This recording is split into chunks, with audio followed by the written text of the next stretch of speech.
Assalamualaikum warahmatullahi wabarakatuh. Ahibati fillah rahimakumullah. Insyaallah pada pagi hari ini kembali kepada kajian bulanan kita di pekan yang keempat. Kita akan membahas juga ayat-ayat Allah Subhanahu wa taala masih di dalam juz yang ke-30. Pada kesempatan yang lalu kita sudah membahas satu surat, yaitu surah Al-Bayyinah.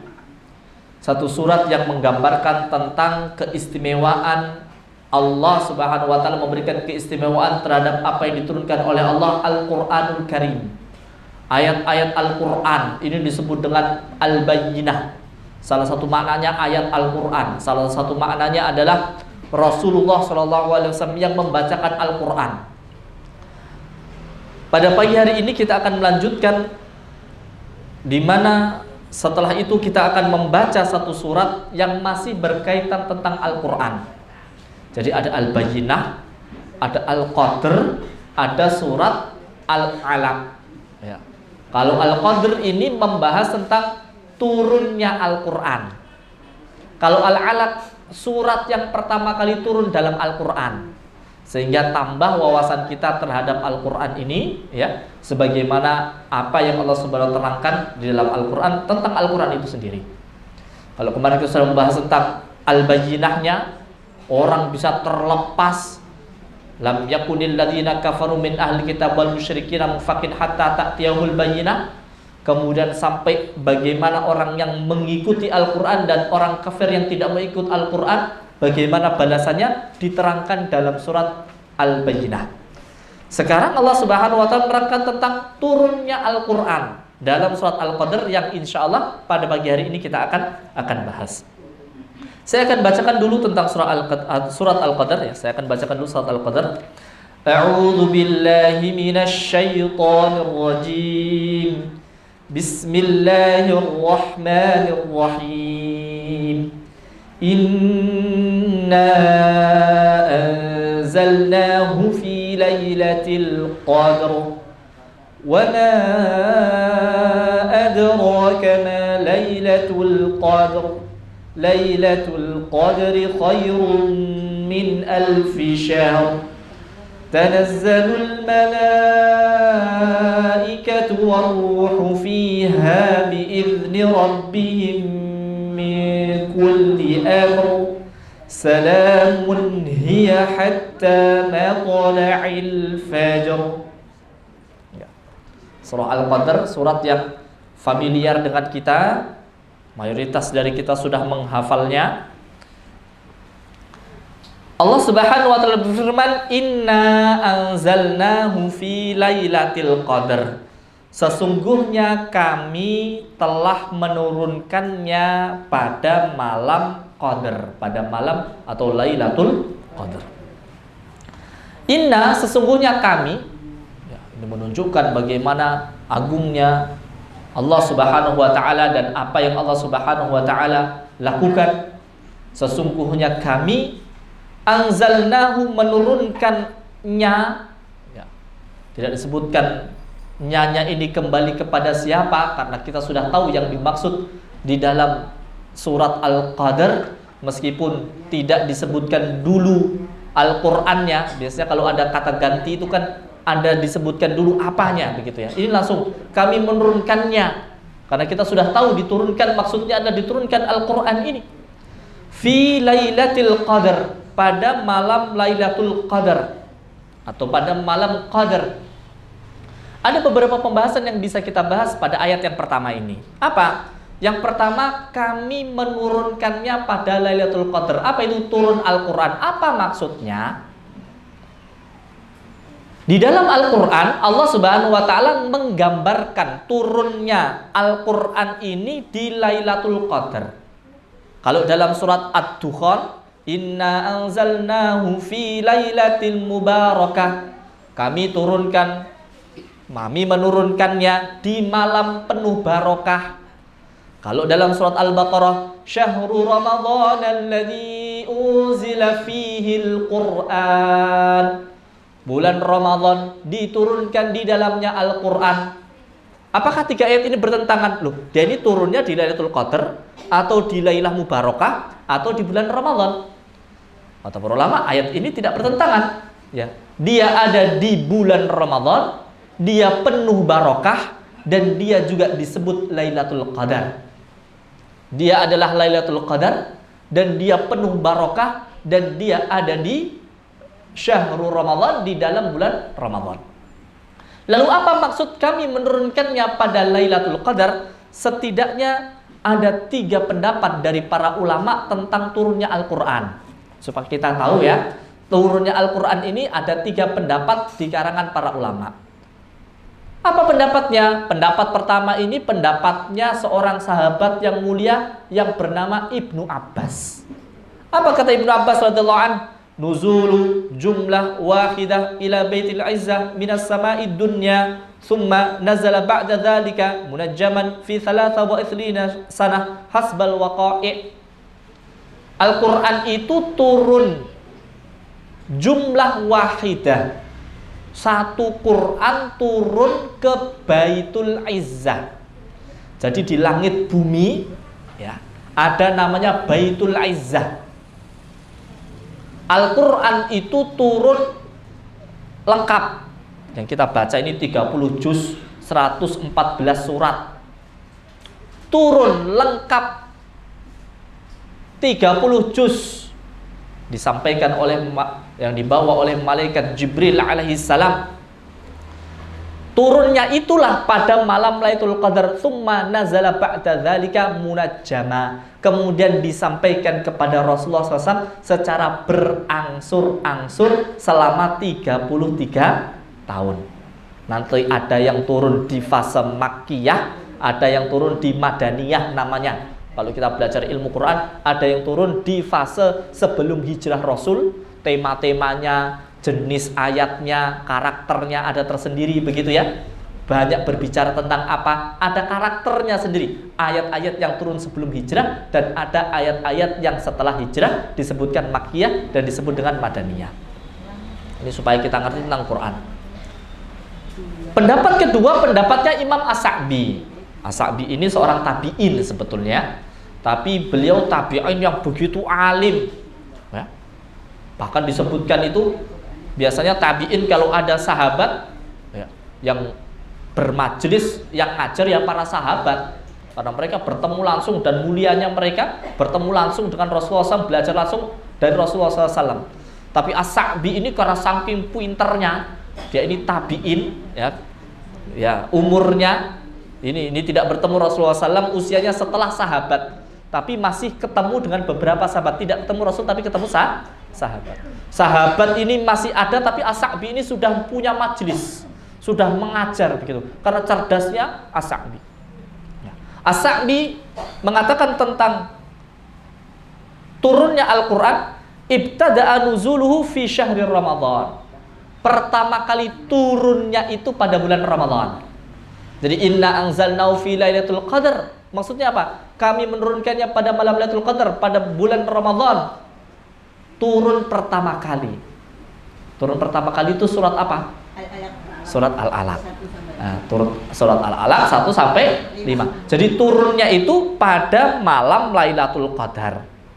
Yang pertama kali turun dari surat yang ada dalam Al-Quran ini di bulan Ramadan. Summa kemudian diikuti nuzulu ba'da dzalika mutadarrijan. Diikuti setelahnya secara berangsur-angsur. Bukannya turunnya berangsur-angsur iya.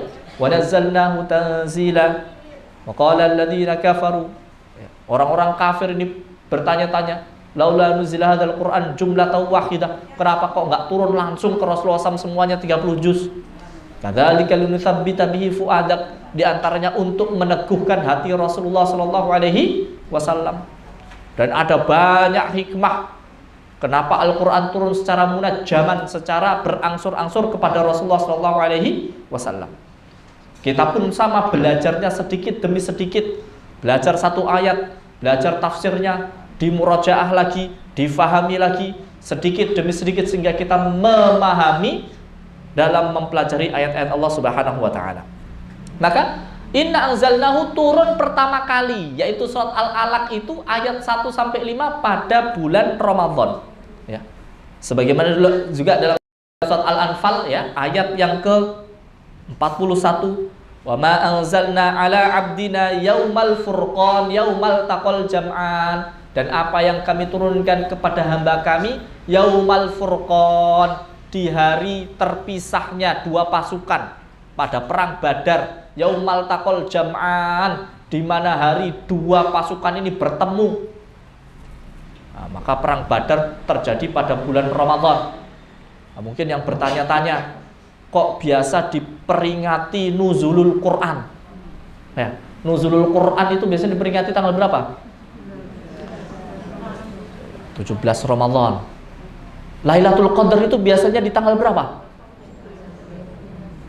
Biasanya di akhir Ramadan, karena tidak ada yang tahu dengan pasti kapan Lailatul Qadar. Tapi kok bisa keluar turun Quran? Bukankah turunnya pada malam Lailatul Qadar? Kok diperingatnya 17 Ramadan? Ya, di antaranya bisa juga difahami turun Al-Quran juga yaumal furqan yaumal taqal jam'an. Coba nanti dilihat perang Badar dulu terjadi pada tanggal berapa? Ya, pada bulan Ramadan juga. Ya. Jadi para ulama ya, menerangkan bahwasanya Al-Quran ini turun pada bulan Ramadan. Maksudnya apa? Apakah turunnya setiap Ramadan? Bukan. Ya. Apakah turunnya setiap Lailatul Qadar? Juga ada pendapat ini tadi. Pendapat pertama tadi apa? Pendapat pertama, turun sekaligus ke Baitul Izzah Lailatul Qadar, kemudian turun secara berangsur-angsur ke Rasulullah SAW sesuai dengan kejadian atau sesuai dengan apa yang Allah Subhanahu wa ta'ala turunkan. Al-Alaq, ya, kemudian Al-Muddathir, kemudian waktu lama tidak turun, kemudian turun ayat berikutnya, dan lain sebagainya. Yang ketiga, ini pendapat juga sebagian ulama, meskipun tidak ada sandaran dalilnya, tapi juga disebutkan oleh para ulama, disebutkan oleh Manal Qattan dalam kitabnya, disebutkan tentang pendapat yang ketiga tentang turunnya Quran. Al-Quran turun di 33 Lailatul Qadar. Selama Rasulullah SAW diutus menjadi Rasul atau diutus menjadi utusan Allah ini, setiap Lailatul Qadar diturunkan ayat Al-Quran fi kulli lailat diturunkan di malam tersebut apa yang akan turun pada satu tahun. Ya. Tahun ini akan turun ayat ini diturunkan, kemudian nanti disampaikan ke Rasulullah SAW sesuai dengan apa yang terjadi pada masa tersebut. Ya. Rasulullah SAW ada yang bertanya, yas'alunaka 'anil ahillah, yas'alunaka 'anil khamri wal maisir. Mereka bertanya tentang khamr. Qul fihi ma itsmun kabir wa manafi'u linnas. Turun ayat qul fihi ma itsmun kabir wa manafi'u linnas. Rasulullah SAW naik ke atas bukit, kemudian berdakwah. Setelah turun ayat wa'adzir ashiratakal aqrabin, peringatkan keluargamu yang terdekat. Rasulullah SAW naik ke atas bukit, kemudian mengumpulkan orang-orang, mengingatkan akan ada azab yang pedih kalau tidak mengikuti apa yang disampaikan Rasul. Tiba-tiba Abu Lahab berdiri. Tabban laka ya Muhammad alihadza jama'tana, tabban laka lihadzal-din, tabban lihadzal-din. Ya, turun ayat dalam Al-Quran surat Al-Lahab, tabbat yada abi lahabi wa tab. Ada satu kejadian, ada satu pertanyaan, turun ayat, namanya asbabun nuzul atau sababun nuzul. Apakah setiap Al-Quran ada sebabnya? Ya tidak. Ada beberapa riwayat yang memang ada sebabun nuzul, tapi memang ada ayat yang memang Allah turunkan, berikan kepada Rasulullah SAW secara berangsur-angsur. Kenapa berangsur-angsur? Ada banyak sekali faedahnya. Di antaranya mudah untuk dipelajari, mudah untuk dikerjakan, untuk meneguhkan hati Rasulullah SAW. Kaumnya tidak mau ikut apa yang didakwakan Rasul. Turun lagi kisah tentang Nabi Musa. Nah, kisah Nabi Musa ada banyak. Dari surat Al-Baqarah ada kisah Nabi Musa, sampai nanti juz 30 bercerita tentang kisah Nabi Musa. Diingat lagi kisah tentang Nabi Musa, kisah tentang Nabi Musa, ya. Bagaimana Nabi Musa berdakwah dan umatnya tidak mau mendengarkannya, dan sabarnya Nabi Musa. Lan nasbiro, umatnya ini kalau ngomong pakai lan, lan nasbiro, nggak akan kami sabar kalau makanannya cuma satu jenis. Lan nasbiro ala ta'ami wahid. Lan nu'mina laka hatta narallah jahrah. Kami nggak mau beriman kalau belum lihat Allah secara langsung. Lan terus suruh nyembelih sapi, nanyanya macam-macam ya. Diingatkan lagi tentang kisah, besok lagi kisah. Hal ataka haditsu Musa, hal ataka haditsu Musa. Sudah sampaikah kepadamu cerita tentang Nabi Musa? Kemarin sudah sampai. Sekarang diceritakan lagi. Ayat turun 5 ayat, ayat turun 10 ayat, turun ayat 1 ayat. Bahkan terkadang turun cuma sepenggal ayat. Ya. Minal fajr dalam surat Al-Baqarah, dulu belum ada minal fajrnya. Wa kulu washrabu hatta yatabayyana lakumul khaytul abyad minal khaytil aswad. Ketika datang perintah tentang puasa, ya. Dulu puasa itu sampai berbukanya sampai orang tidur. Kalau orang sudah tidur, tidak boleh lagi makan dan minum. Sampai ada seorang sahabat ya yang dia ini seharian kerja sampai rumahnya tanya istrinya karena sudah waktu berbuka, "Aindaki min ta'am, ada makanan enggak?" Ternyata di rumah enggak ada makanan. "Suamiku, kamu tunggu di sini, tak carikan makan keluar dulu." Istrinya keluar nyari makan, ternyata balik-balik suaminya sudah tidur. Ketiduran karena yaumuhu ya'mal. Hari itu dia kerja luar biasa. Nunggu istrinya kok nggak datang-datang, katanya cuma ke gang depan gitu ya. Beli apa? Kok nggak datang-datang, akhirnya ketiduran. Sampai rumah istrinya kaget lah, kok udah tidur? Kalau sudah tidur nggak boleh makan, harus melanjutkan lagi puasa. Maka dia lanjutkan puasa sampai siang pingsan. Karena dia tidak kuat, karena harus bekerja lagi. Allah Subhanahu wa turunkan, "Uhilla lakum lailatas siyamir rafathu ila nisaikum hunna libasul lakum wa antum libasul lahun. Alimallahu annakum kuntum takhtanuna anfusakum fataba 'alaikum wa 'afa ankum." Sampai kepada tadi itu, "Wa kulu washrabu hatta yatabayyana lakumul khaytul abyad minal khaytil aswad." Ketika turun ayat itu, ada seorang sahabat yang ngikat kakinya dengan benang. Makan dan minumlah sampai jelas benang hitam dan benang putih. Ada sahabat yang mengartikan dan memahaminya itu kemudian, oh berarti kalau saya ini makan sahur, tak ikat aja 2 benang di jempolku. Ya. Kan malam gelap, nggak kelihatan mana yang benang hitam, mana yang benang putih. Jadi kalau mau tidur ya tali aja 2 benang, kalau sahur ya dilihat hatta yatabayyana lakum. Oh, belum jelas, masih belum kelihatan mana yang hitam, mana yang putih.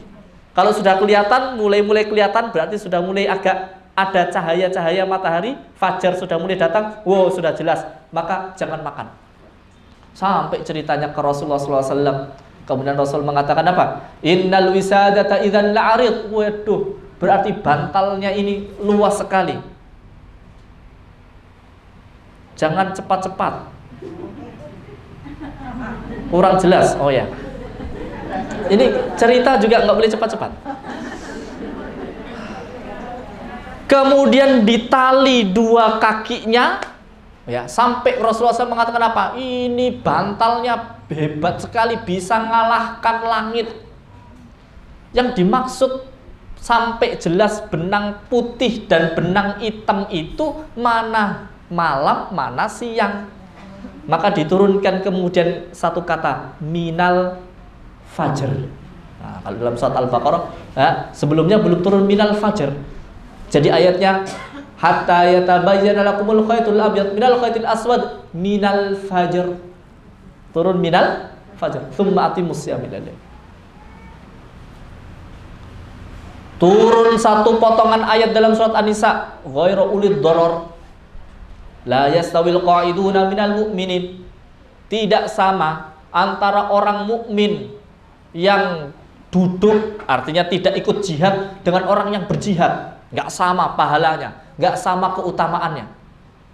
Ada seorang sahabat yang mulia, namanya Abdullah ibnu Ummi Maktum. Ini seorang sahabat mulia, luar biasa semangat berislamnya. Ya, Kita pernah atau nanti kita bahas dalam surat Abasa bagaimana ketika datang kepada Rasulullah minta diajari ilmu. Walaupun buta tapi semangat ke masjid. Walaupun buta tapi semangat untuk belajar din. Ya. Sampai ketika datang perintah tentang berjihad, Abdullah bin Ummi Maktum ini sering ditinggal di Madinah.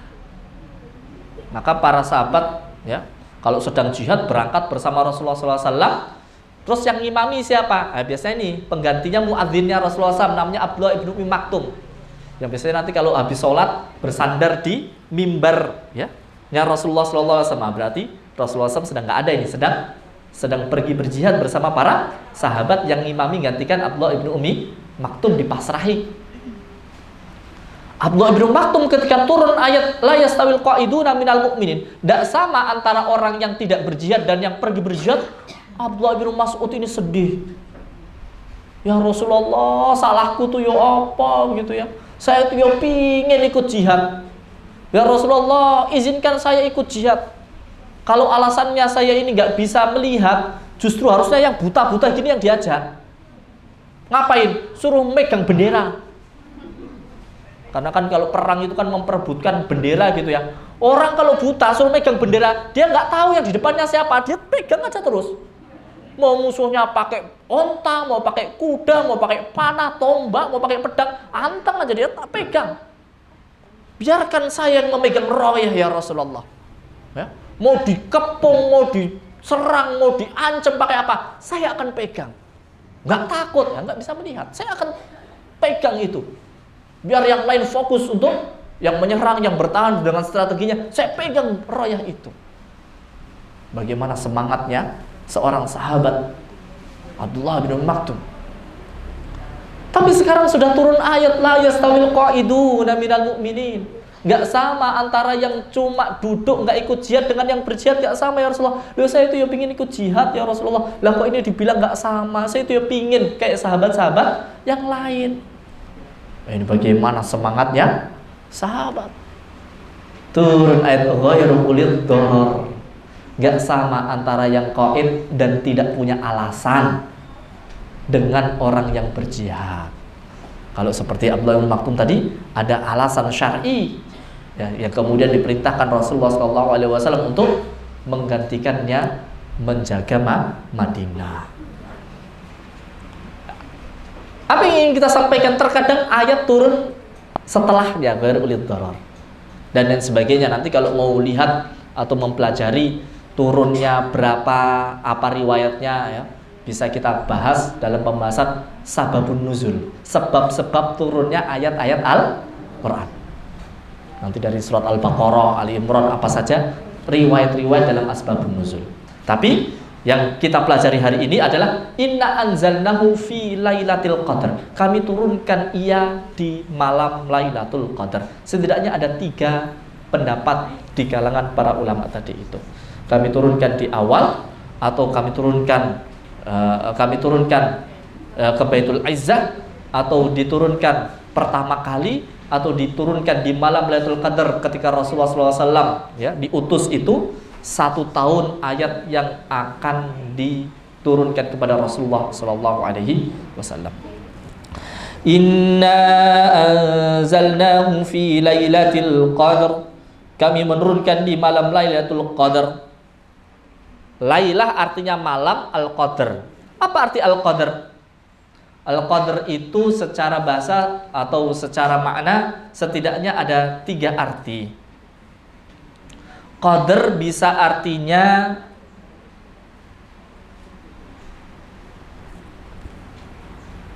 lit-ta'zim atau at-ta'zim, sesuatu yang agung. Maka Lailatul Qadar artinya malam yang penuh keagungan, malam yang penuh kemuliaan. Qadar juga artinya kekuasaan ya.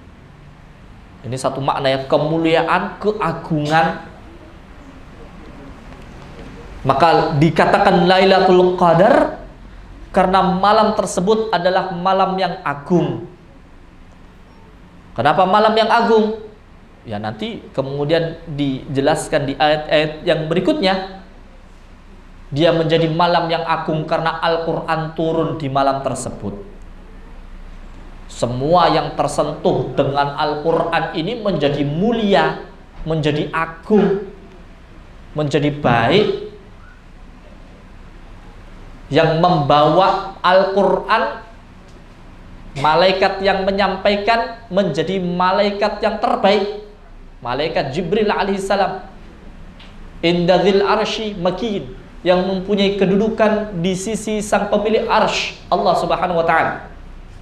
Disampaikan kepada Rasulullah SAW sebaik-baik nabi dan rasul, khairul anbiya'i wal mursalin, sebaik-baik nabi dan rasul, yang kemudian nabi tersebut akan mendakwahkan kepada kaum muslimin khairul ummah, sebaik-baik umat, ummatan wasata, umat yang terbaik. Kenapa? Karena kitab sucinya adalah Al-Quran. Dari kalangan umat Nabi Muhammad SAW ada yang mempelajari Al-Quran, maka menjadi sebaik-baik umat Rasulullah SAW. Khairukum man ta'allamal Quran wa 'allamah. Ashrafu ummati, kata Rasulullah SAW, sebaik-baik, semulia-mulianya golongan dari umatku, ashabul lail wa hamalatul Quran, mereka yang menghidupkan malam-malamnya dan mereka yang mengemban Al-Quran, yang nyampaikan Rasulnya, ya, kemudian apa lagi, umatnya yang mempelajarinya, semua menjadi yang terbaik. Turun di tempat yang terbaik, di bulan yang terbaik. Syahrul Ramadan adalah bulan yang terbaik. Di malam yang terbaik, Lailatul Qadar adalah malam yang agung, malam yang mulia. Nah, maka disebut dengan Lailatul Qadar, malam yang penuh keagungan, malam yang penuh kebaikan, ya, karena di dalamnya diturunkan Al-Quran. Lailatul Qadar penuh keagungan karena di malam tersebut turun para malaikat. Ya, sebagaimana Rasulullah SAW menjelaskan, kalau datang malam Lailatul Qadar ka'adadi hasa, maka jumlah malaikat itu seperti jumlah kerikil, jumlah pasir, ya, sangat banyak. Atau juga agung karena apa? Karena malam di mana di dalamnya diturunkan kebaikan-kebaikan, salamun hiya hatta matla'il fajar. Ini makna yang pertama, qadar artinya agung, mulia. Yang kedua, qadar itu juga artinya sempit. Ya, qadar itu artinya sempit. Man qadara alaihi rizqah, Allah Subhanahu wa ta'ala juga mengatakan di dalam surat Al-Fajr, ya. Wa amma, gimana dalam surat Al-Fajr yang kita, wa ammal insan idza mabtalahu faqadara alaihi rizqah, wa amma idza mabtalahu faqadara alaihi rizqah. Kalau dia diuji, qadara alaihi, disempitkan. Qadar itu artinya sempit. Waman qudira, siapa yang disempitkan, ya, siapa yang disempitkan, falyunfik, maka hendaknya dia berinfak. Qadar dalam bahasa Arab itu juga artinya sempit. Terus Lailatul Qadar artinya malam yang sempit. Kenapa disebut malam yang sempit? Apa maknanya? Malam yang sempit bisa artinya satu, pengetahuan kita tentang kapan pastinya Lailatul Qadar itu sempit. Sealim apapun dia, kalau ditanya Lailatul Qadar pastinya kapan, dia nggak tahu dengan pasti, begitu ya. Meskipun ada banyak riwayat yang berbicara tentang mata Lailatul Qadar. Ada riwayat yang menyebutkan di bulan Ramadan, ada yang menyebutkan di 10 akhir bulan Ramadan, ada yang di witir di akhir 10 bulan Ramadan, ada yang mengatakan 23, 25, 27, ada yang mengatakan 25, 27, ada yang mengatakan 27 Ramadan, dan lain sebagainya. Berbagai riwayat tentang Lailatul Qadar. Tapi kapan pastinya? Wallahu a'lam bishawab. Ya. Maka Lailatul Qadar, ini pembahasannya. Secara singkat, Lailatul Qadar itu dibahas oleh para ulama. Apakah Lailatul Qadar hanya terjadi sekali, yaitu ketika turunnya Al-Quran, atau terjadi setiap tahun? Itu dibahas oleh para ulama. Kemudian kalau terjadi setiap tahun, apakah dia berada di tanggal yang sama atau berubah-ubah? Itu juga dibahas oleh para ulama. Kalau berubah-ubah, apakah dia di bulan Ramadan atau di luar bulan Ramadan? Ada yang menyatakan bisa saja di luar bulan Ramadan. Ya, artinya setiap orang yang setiap malam beribadah sepanjang tahun, insya Allah dia dapat Lailatul Qadar. Ya. Meskipun banyak sekali riwayat yang menyebutkan dia ada di bulan Ramadan, dan lagi ada riwayat di akhir bulan Ramadan, dan riwayat lagi dia ada di 10 akhir atau di witir atau 25 atau 27 bulan Ramadan. Ya. Karena pembahasan yang begitu luas tentang apakah hanya sekali atau terulang, apakah tetap atau berubah-ubah, kapan pastinya, orang tidak mengerti dengan pasti kapan Lailatul Qadar. Allah Subhanahu wa taala sengaja sembunyikan untuk kita supaya kita mencari Lailatul Qadar. Apa hikmahnya disembunyikan? Satu, kita bersungguh-sungguh mencari. Rasulullah SAW bahkan di berbagai redaksi hadis memerintahkan cari Lailatul Qadar. Taharraw, cari malam Lailatul Qadar. Ya, cari malam Lailatul Qadar. Yang kedua, malam ini adalah malam yang agung. Kalau kemudian kita terlewatkan, ya, ini kemudian bukan menjadi sebuah dosa untuk seseorang karena tidak dapat Lailatul Qadar, atau orang-orang yang, mohon maaf, mungkin dia ada rasa kemalasan dan lain sebagainya, sehingga ya dia memang tidak tahu kalau malam ini adalah malam Lailatul Qadar,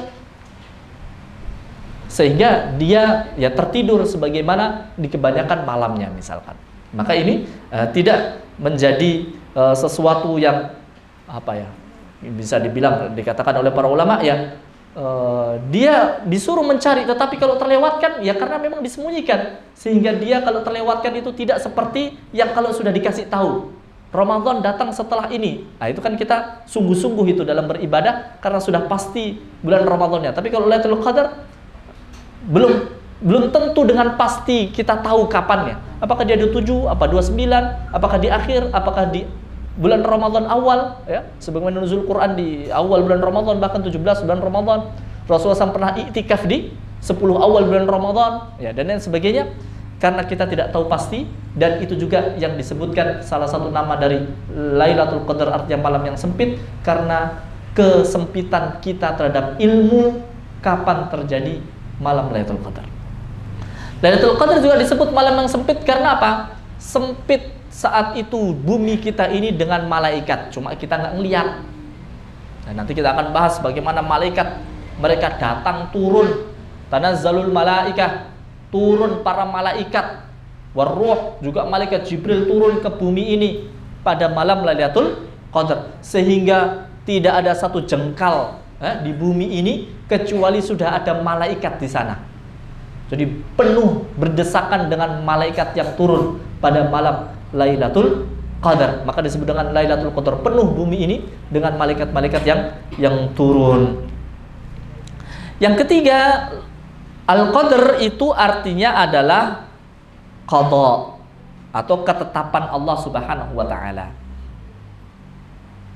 Ditetapkan hukum-hukum, ditetapkan ketentuan-ketentuan Allah, ya. Imam Nawawi mengatakan apa? Para malaikat menulis ketetapan-ketetapan Allah yang terjadi pada tahun itu. Apa ketetapan Allah? Kalau dalam surat yang atau ayat yang tadi kita baca, dalam surat Ad-Dukhan ayat yang ketiga, inna anzalnahu fi lailatin mubarakah fiha yufraqu kullu amrin hakim. Ya, di dalam malam tersebut yufraqu kulli amrin hakim, dipisahkan urusan-urusan, ditentukan urusan-urusan pada malam Lailatul Qadar. Maka apa yang akan terjadi pada tahun tersebut, ya, ditentukan, ya. Nanti akan terjadi kejadian apa, akan ditetapkan pada malam Lailatul Qadar.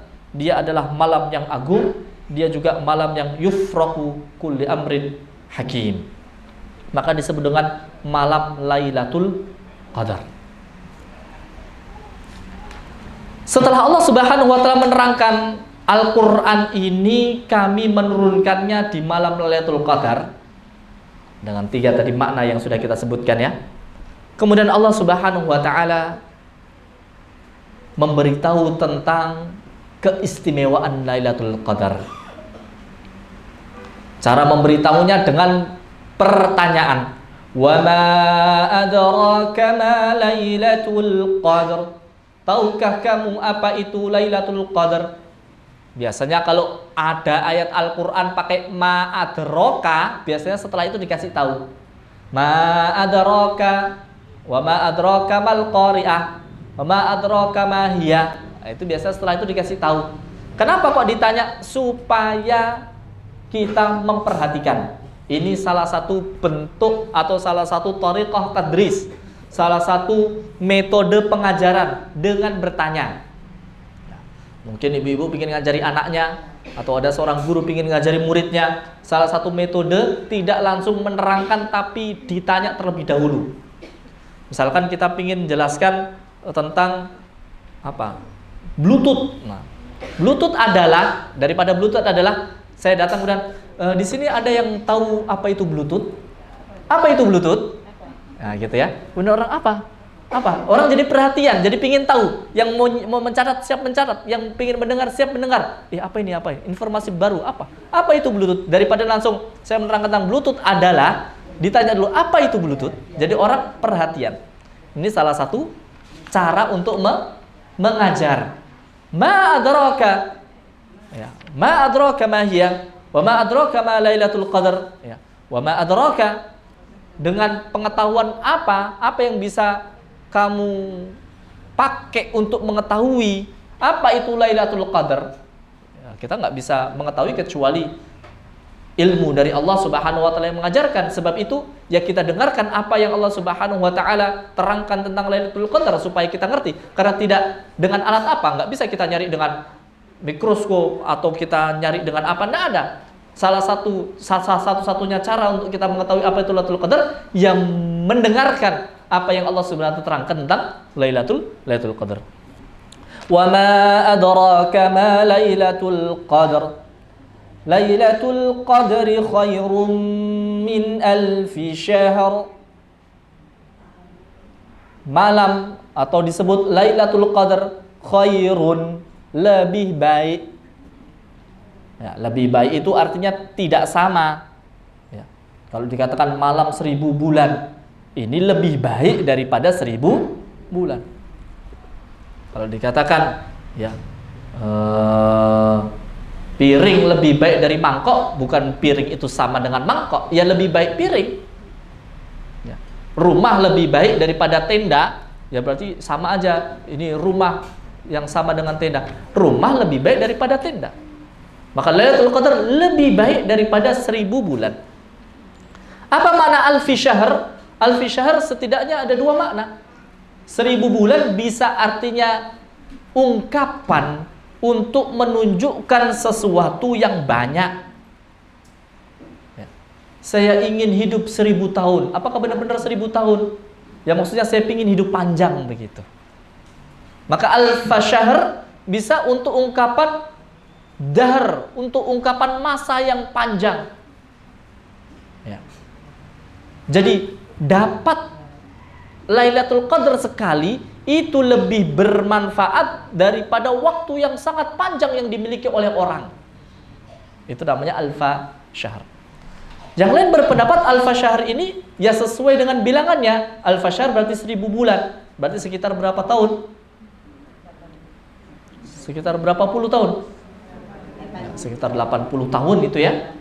60, 70, 80 tahun. Padahal usia kita hanya sekitar 60 tahun. Apa hikmahnya? Sebagaimana disebutkan oleh para mufassirun, ya. Di antaranya umat Nabi Muhammad SAW ini adalah umat terbaik. Khairul ummah, ummatan wasata. Umat terbaik dibandingkan umat-umat yang ada. Bagaimana akan menjadi umat terbaik padahal usianya ini usia pendek? Padahal orang terbaik itu adalah yang umurnya panjang, dihabiskan dalam ketaatan kepada Allah Subhanahu wa taala. Umur panjang itu nikmat kalau dia digunakan dalam ketaatan Allah. Kenapa? Karena dalam umur kalau ketambahan 1 tahun, setahun itu dia ketemu Ramadan, setahun itu siapa tahu dia bisa umroh, setahun itu dia bisa tambah sodako, berapa rokaat sholat ketambahan, ya, berapa senyum yang dilemparkan kepada orang sekitarnya, berapa inspirasi, berapa kebaikan setahun. Itu mesti ada banyak kebaikan-kebaikan yang bisa ditambahkan di dalam catatan amalnya. Maka orang yang terbaik adalah yang umurnya panjang dihabiskan dalam ketakwaan kepada Allah. Nah sekarang umurnya umat Nabi Muhammad ini nggak jauh dari umurnya Rasulullah SAW, 63 tahun. Kalaupun lebih ya bonus. Nah, bonus tidak lebih daripada masa aktifnya, namanya masa bonus. Masa tenggang nggak lebih daripada masa aktif. Nah, bonusnya 10, 20. Ya, masa bonusnya 500 kan enggak. Sedangkan umat-umat terdahulu ini umurnya panjang-panjang. Ya. Umurnya Nabi Nuh. Ya. Kami telah utus Nabi Nuh dan tinggal berada di kaumnya alfasanatin illa khamsina ama, 1000 kurang 50 tahun. Diutus jadi nabi saja 950. Itu belum sebelum jadi nabi dan lain sebagainya, itu berapa berarti umurnya? Bagaimana yang 60 ngalahkan yang 1000? Bagaimana umur 60 ngalahkan yang 1000? Padahal setahun saja sudah banyak ketakwaan, ketaatan, amal soleh yang bisa ditambah. Lah ini ngalahkan yang 1000, 100, apalagi 1000. Maka di antara keistimewaan untuk umat Nabi Muhammad ini, dilipat gandakan amalnya.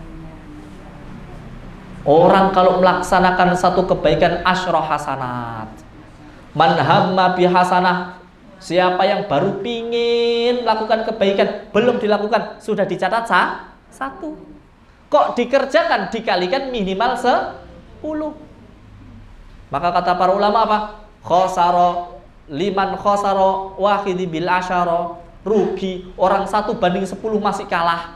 Umat Nabi Muhammad ini melakukan satu kebaikan dihitungnya 10, melakukan satu kejelekan dihitungnya 1. Nanti di akhirat ditimbang, lah kok masih banyak yang buruknya. Lah ini kan rugi banget.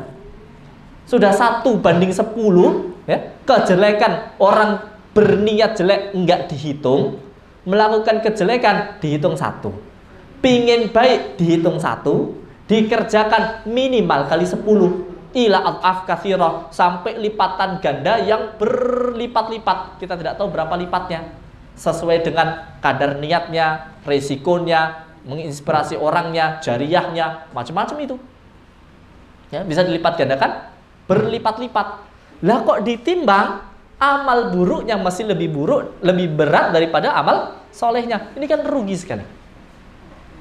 Maka keistimewaan umat Nabi Muhammad, 1, dilipat gandakan amal-amalnya. Yang kedua, ada momen-momen khusus di mana kita ini bisa melipat gandakan kebaikan. Orang puasa 6 hari pada bulan Syawal setelah puasa Ramadan. Siapa yang puasa Ramadan mengikuti 6 hari pada bulan Syawal, faka'annahu, dia seperti puasa 1 tahun penuh. Setahun 360 hari. Ya. Tadi itu kalau dikalikan 10. Oh, ini hitungan matematika ya. Walaupun sebetulnya pahala tidak sematematis itu. Tapi ada yang menjelaskan kalau Ramadan 30 hari kali 10 300. Kemudian Syawal 6 hari kali 10 60, 360, seperti setahun. Dilipat gandakan 10. Orang puasa Syawal seperti puasa 1 tahun. Maka kalau dalam usianya dia puasa 20 kali puasa Syawal, seperti puasa 20 tahun. Ini salah satu potensi yang bisa membuat kita mengalahkan umat-umat terdahulu. Puasanya 20 tahun, kalikan saja berapa hari itu puasanya. Ya. Amal-amal yang lain pun begitu. Sholat jamaah di Masjidil Haram, wah Masya Allah, berapa kali lipat itu? Tinggal kalikan saja. ada tempat-tempat yang mulia, ada waktu-waktu yang mulia. Lah, salah satu waktu yang mulia itu adalah Lailatul Qadar. Ya, kita berusaha untuk dapat itu. Maka orang sampai ya dia tinggalkan sebagaimana sunnah Rasulullah SAW. Dia tinggalkan keluarganya, dia kencangkan sabuknya, dia i'tikaf, beribadah. Supaya apa? Supaya ketika datang malam Lailatul Qadar, dia beribadah, qiyam, qiraatul Quran, zikir, sedekah dan lain sebagainya dari kebaikan-kebaikan yang bisa diusahakan.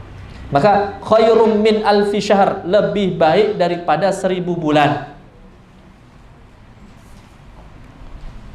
Allah Subhanahu wa taala kemudian berfirman, Lailatul Qadri khairum min alfi syahr, tanazzalul malaikah.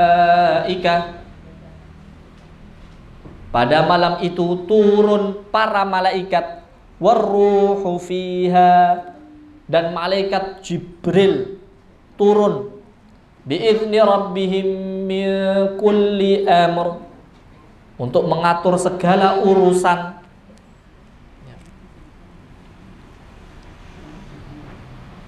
Maknanya pada malam Lailatul Qadar itu Allah memerintahkan kepada malaikat untuk urusan-urusan yang sudah dibagi oleh Allah Subhanahu wa taala.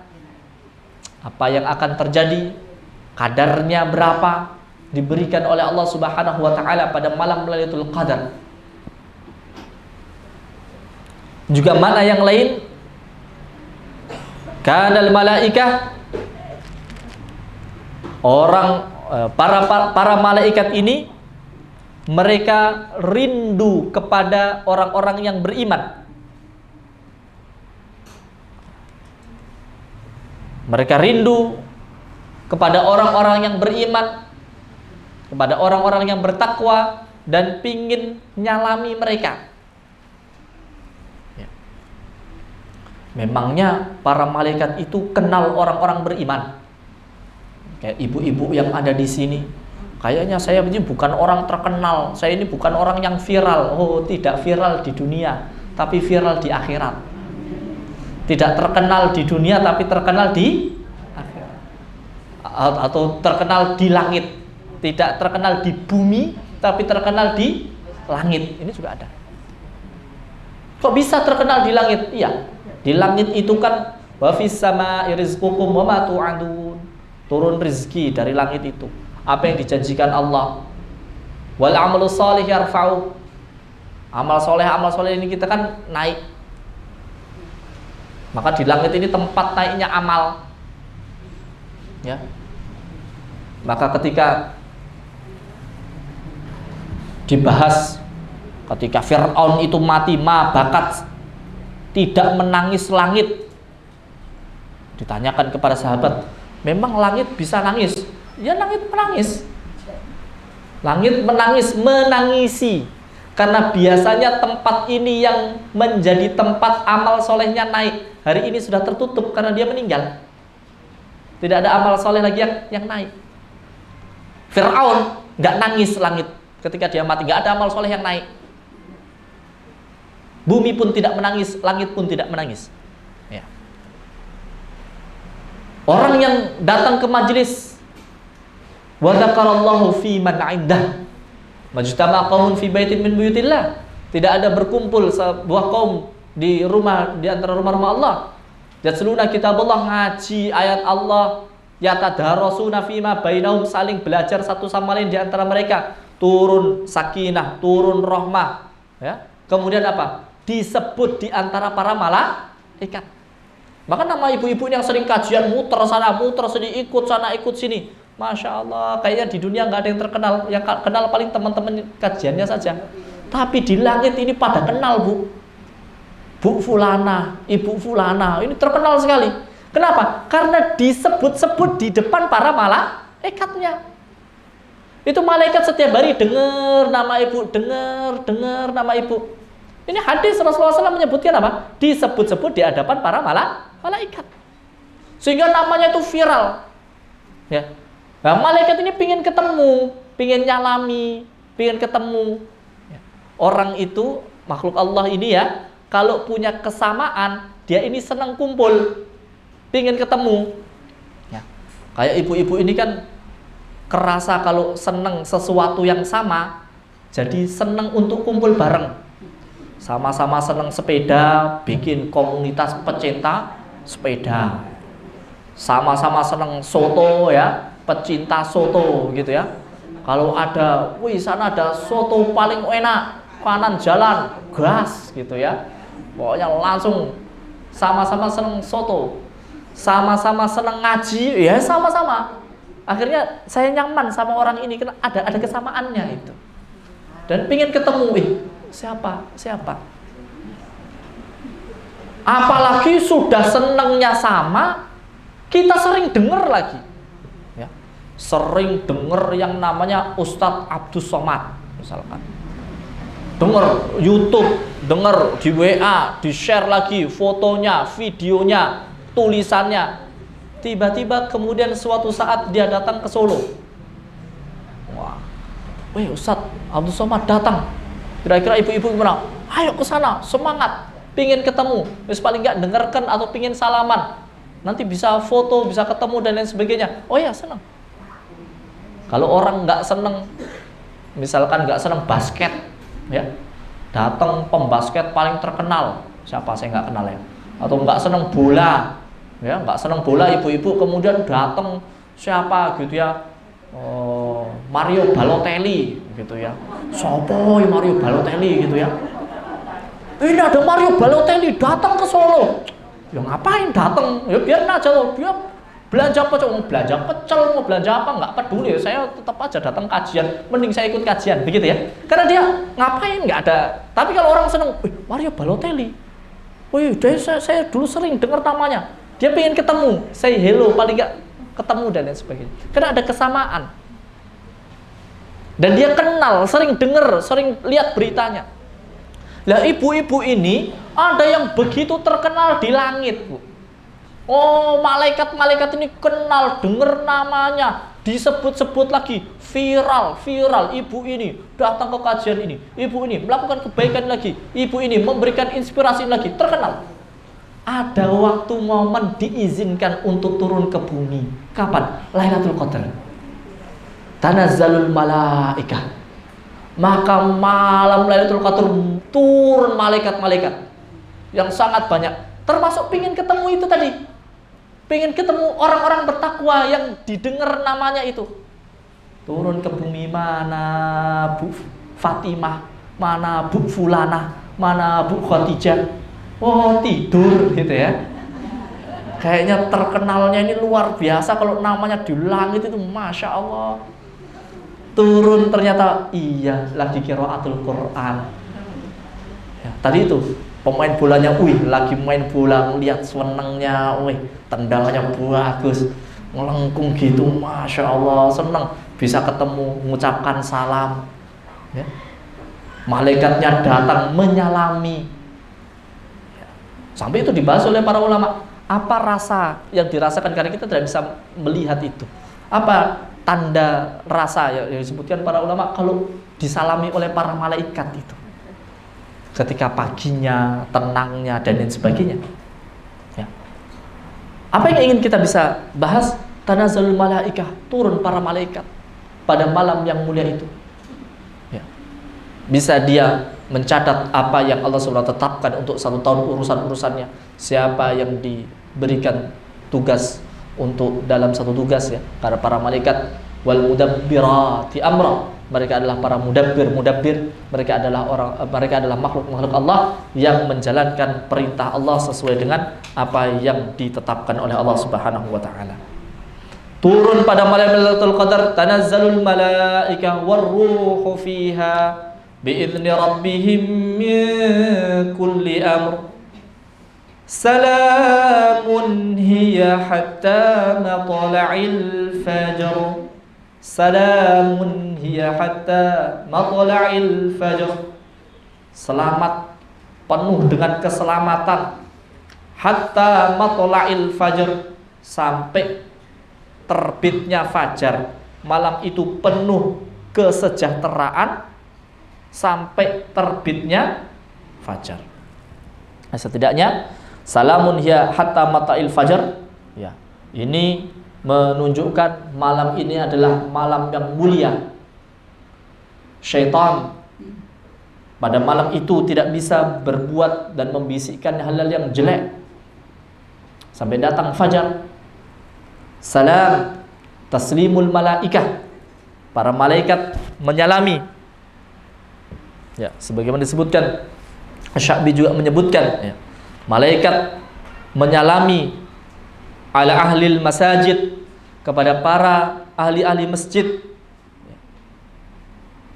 Ketika malam Lailatul Qadar sampai datangnya atau sampai terbitnya fajar, wa yaqul assalamu ayyuhal mu'min, ya, semoga keselamatan untukmu wahai orang-orang yang beriman. Ya, disebutkan oleh Asy-Sya'bi bagaimana para malaikat ini turun menyapa dan mendoakan orang-orang beriman pada malam Lailatul Qadar sampai terbitnya fajar.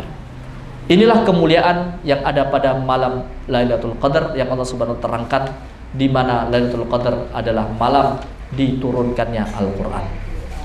Ahibati fillah rahimakumullah, dari sini kita belajar bagaimana Al-Qur'an Al-Karim, Al-Qur'an yang mulia ini yang menjadi dustur, yang menjadi pedoman, yang menjadi syifa, obat, yang menjadi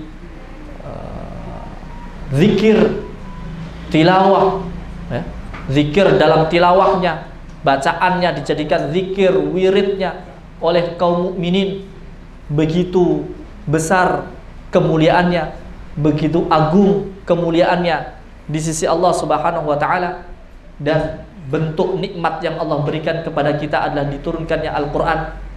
Bahkan ketika Allah Subhanahu wa taala menyebutkan dalam surat Ar-Rahman, sebelum khalaqal insan, Allah Subhanahu wa taala sebutkan allamal Qur'an, Ar-Rahman allamal Qur'an. Bentuk sayangnya Allah adalah Allah mengajarkan Al-Qur'an kepada manusia.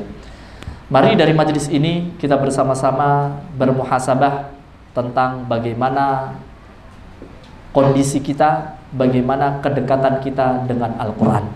Kalau kita pingin kita semakin barokah hidup kita, waktu kita barokah, maka jangan jauh-jauh dari Al-Qur'an, qiraatul Qur'an, ya, mempelajari Al-Qur'an, menghafalkan Al-Qur'an, dekat dengan ahlul Qur'an, sehingga Allah Subhanahu wa taala jadikan kebaikan-kebaikan dalam hidup kita. Insyaallah, ya. Bangga. Assalamualaikum warahmatullahi wabarakatuh. Waalaikumsalam warahmatullahi wabarakatuh. Kami ya sekarang apa ya, Dodir ya, Ustaz. Pas membahas Al-Qadar, Lailatul Qadar ini. Untuk itu Ustaz, saya pernah diberikan oleh Ustaz tanda-tanda mungkin itu Lailatul Qadar nanti suasana gini apakah ada di dalam tafsir Ustaz yang kami ingin tahu. Assalamualaikum warahmatullahi wabarakatuh. Waalaikumsalam warahmatullahi wabarakatuh. Sebetulnya yang disebutkan oleh para ulama dalam kitab-kitab tafsir lebih kepada kapan waktunya. Kapan waktunya? Karena memang Rasulullah SAW ya menyebutkan tentang tanda-tandanya, baik itu suasananya maupun waktunya. Cukup panjang.